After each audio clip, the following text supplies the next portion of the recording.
ورحمۃ اللہ وبرکاتہ۔ ذکر چل رہا تھا کہ اعمال کی قبولیت کے بارے میں کہ کون کون سے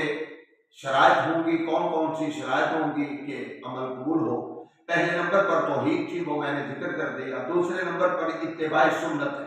کہ پیغمبر علیہ السلام کے طریقے کو اگر اپنایا جائے گا تو پھر وہ کام جو ہے قابل قبول ہوگا۔ اللہ کا قرآن کہتا ہے فَمَنْ كَانَ يَرْجُو لِقَاءَ رَبِّهِ فَلْيَعْمَلْ عَمَلًا صَالِحًا، کہ جو شخص اللہ سے ملنے کی امید رکھتا ہے وہ نیک اعمال کرے،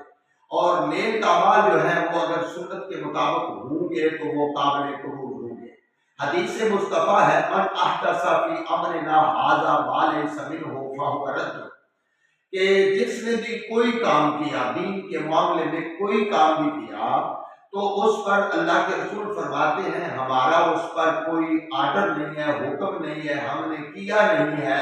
تو وہ کام مردود ہے۔ اور دوسری روایت وہ بھی نبی علیہ السلام کا ارشاد گرامی ہے من عامل عملا لیس علیہ امرنا فہو رد،